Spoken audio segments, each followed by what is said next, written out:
रात के 2 बज रहे थे। ट्रेन अपेक्षाकृत अधिक रफ्तार से दौड़ रही थी।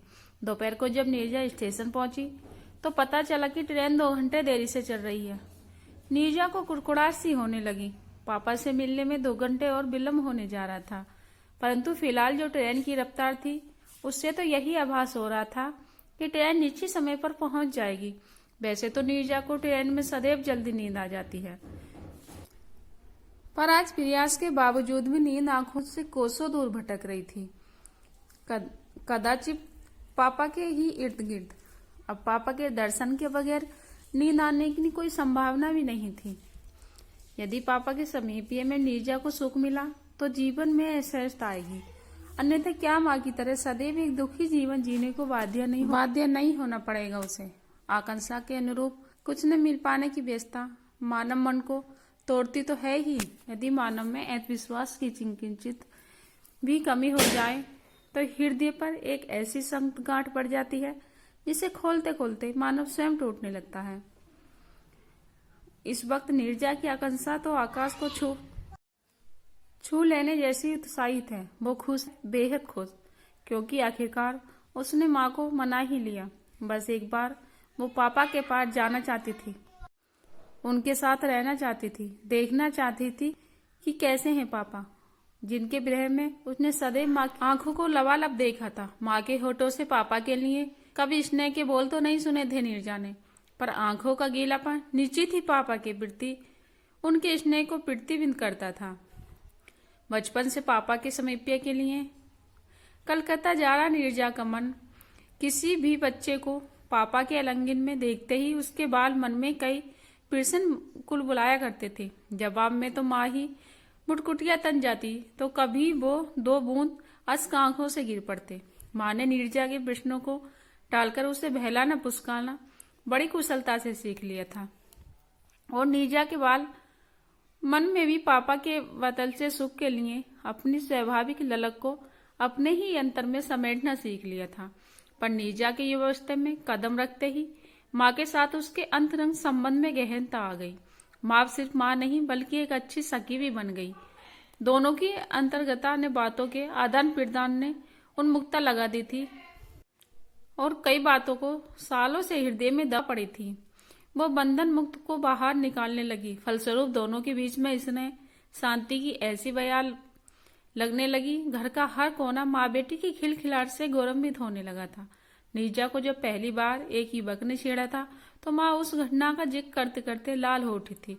वह और भी माँ ने उसे अंग में भर लिया था। बेटी, अब तुम जवान हो गई हो, अब तो तेरी झूठमुठ घटनाएं होती रहेंगी, इसे ज्यादा गंभीरता से लेना नहीं चाहिए। जब तक कोई बड़ी बात न हो तब तक बेवजह आक्रोश में आकर कोई प्रतिक्रिया भी नहीं करनी चाहिए। सुनकर खिलखिलाकर हंसती थी नीरजा। छी माँ, कैसी बातें कर रही हो? अरे इसमें छी की क्या बात है? एक युवा खूबसूरत लड़की को देखकर मनचले लड़कों की कुछ का देने की आदत तो आम है, माँ मुस्कुराते हुए बोलती है। उसे रोज पहली बार माँ की आंखों में मुस्कान नजर आई थी। नीरजा को माँ का भी तो खूबसूरत है, बेहद खूबसूरत। जब हंसती है तो गालों पर गड्ढे पड़ जाते हैं जो माँ के मासूमियत भरे सौंदर्य को दुगना कर देते हैं। तुम्हारे जीवन में भी ऐसा अनुभव आया होगा ना माँ? जब माँ में मुस्कुराकर रह गई थी अर्पणा। प्लीज माँ, कुछ बताओ ना।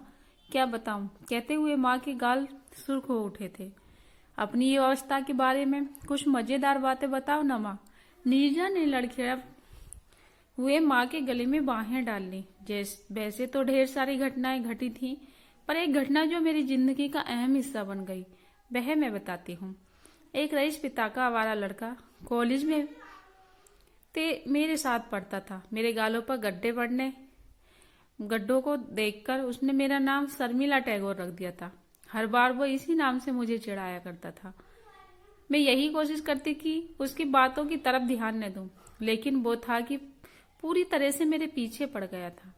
एक दिन जब मैं प्रैक्टिकल के बाद कॉलेज से निकली तो पता चला कि बसों की हड़ताल शुरू हो गई है, लिहाजा पैदल ही निकल पड़ी। उस रोज उस लड़के को अच्छा अवसर मिल गया। वो अपने स्कूटर के मेरे पीछे आने लगा। मैं उसके दुस्सार पर तंग थी और भयभीत भी। वो मेरे सपनों की रानी कब आएगी तो गुनगुनाते हुए कभी मेरे आगे चलता तो कभी पीछे जाता। और मैं रुआंसू हो उठी। तभी एक आकर्षक नौजवान स्कूटर सहित मेरे सामने आ खड़ा हुआ और आदेशात्मक लहजे में उसने मुझे स्कूटर पर बैठाने को कहा। मैं उस लड़के के इतना परेशान थी कि बगैर किसी आनाकानी के उसके स्कूटर पर बैठ गई। उसने मेरा पता पूछा और मुझे घर पहुंचा दिया। क्या फिर कभी तुम उनसे मिली थी माँ? हाँ, कई बार। उस घटना के बाद वो मेरा सबसे करीबी मित्र बन गया था। हम लगभग रोज मिलते थे। क्या तुम्हें उनसे प्यार हो गया था माँ? हाँ, सच। उछलते हुए नीरजा ने पूछा। फिर क्या हुआ? शादी? माँ खिलखिलाकर हंसती हुई बोली। वो तुम्हारे पापा ही तो थे। माँ की हंसी उस रोज थम ही नहीं रही थी। जब पापा से जुड़ी बातें माँ को इतना सुख देती हैं, तो पापा के साथ उन्हें कितना सुख दिया होगा। नीरजा सोचा करती, माँ की पलकों में सालों से जो गीलापन देखती आई थी नीरजा, उसका कारण जाने क्या था? पापा का बिछोड़ या उससे अधिक कुछ और? नीरजा सब कुछ जान लेना चाहती थी। सच्चाई जानने के उद्देश्य से वो बार बार माँ से पापा का विषय छेड़ देती। माँ ने भी सालों तक नीरजा के आगे कभी अपने मन की परतों को उखेड़ा नहीं था, पर अब वो भी जैसे नीरजा को अपनी भावनाओं की सहभागी बनाकर अपूर्व सुख पा रही थी। माँ ने नीरजा को सब कुछ बताया। पापा की नौकरी, नीरजा का जन्म, मुंबई की एक चाल में उनके द्वारा बिताए गए दिन, पापा का फ्लैट खरीदना, यही सब कुछ माँ की बातचीतों का विषय हुआ करता था। लेकिन ये सारे वार्तालाप माँ पापा के उस अलगाव के कारण वो बेपर्दा नहीं कर पाए। अतः नीरजा को एक रोज बड़े साहस के साथ माँ से पूछना पड़ा, माँ, मैं कई बार सोचती हूँ आप और पापा अलग क्यों हो गए? पूछते ही धक्का सा लग गया माँ को, जैसे उन्होंने कभी ये सोचा ही नहीं था कि नीरजा उनसे यह प्रश्न करेगी। कुछ देर वो चुपचाप नीरजा के चेहरे को निहारती रही, फिर धीरे से उठकर पूरे कमरे में चहलकदमी करते हुए बोली, मैं काफी दिनों से तुम्हारे इस प्रश्न की प्रतीक्षा कर रही थी, पर विश्वास नहीं था कि तुम इतनी जल्दी पूछोगी। बेटा, तुम्हारे पापा और मैं अलग होने के कारण के बारे में मैंने कभी किसी से कोई बातचीत नहीं की। इसकी एक बहुत बड़ी वजह थी यह थी कि मैं किसी को भी अपने दर्द का सहभागी बनाने की इच्छुक नहीं थी। मैं अपना दर्द सिर्फ तुमसे बांटना चाहती थी, सिर्फ तुमसे। तुम छोटी थी, इसलिए तुमसे कभी कोई चर्चा नहीं की, लेकिन अब तुम्हें अपनी व्यस्त बता सकती हूँ। कहते कहते रुक गई माँ। गालों तक फैलाए आंसुओं को उन्होंने आंचल में पोंछ लिया और बोली, बेटी, तुम्हारे पापा से विवाह मैंने अपनी मर्जी से किया था। अपने घर वालों के विरोध के बावजूद मैंने विवाह किया तो सिर्फ इसलिए तुम्हारे पापा पर अटूट विश्वास और प्यार था मुझे। उनके साथ जीवन बिताना ही मेरे लिए संसार की सबसे बड़ी उपलब्धि बन गई थी।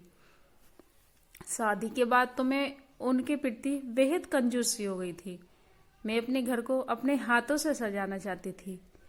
नौकरी नहीं थी, क्योंकि यदि नौकरी करती तो एक नौकरानी रखनी पड़ती, लेकिन मैं अपनी गृहस्थी में अपने अलावा किसी और को शामिल नहीं करना चाहती थी। कोई और स्त्री तुम्हारे पापा के कपड़े धोए, उन्हें स्त्री करके यह मंजूर नहीं था। मैं स्वार्थी प्रवृत्ति की कभी नहीं रह पाई बेटी, लेकिन तुम्हारे पापा के अलावा मैं कोई समझौता नहीं कर पाती थी।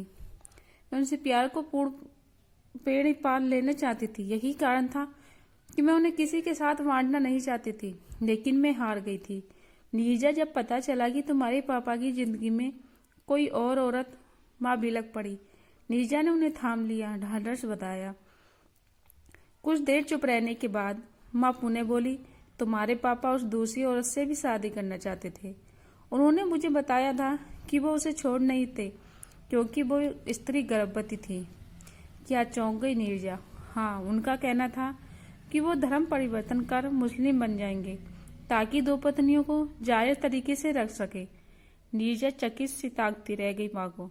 पापा ऐसे वो तड़प उठी, लेकिन मैंने उन्हें धर्म परिवर्तन का अवसर नहीं दिया और उनके उस दिन उसी पल से अलग हो गई।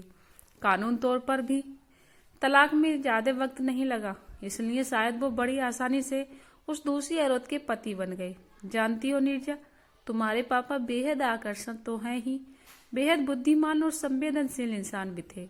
उनके प्रति लड़कियों के झुकाव को मैंने पहले भी कई बार महसूस किया था, लेकिन उन्होंने सदैव मेरे ही प्यार का दम भरा। कितने खोखले सिद्धू हो गए वो, सारे वायदे माँ। फिर कभी पापा से मिलने की इच्छा नहीं हुई थी, अब भी होती है, क्योंकि मैंने उन्हें सदैव प्यार किया है। लेकिन क्या फायदा, अब न तो उन पर मेरा कोई हक है न उनके घर पर, वो अब किसी और के हैं।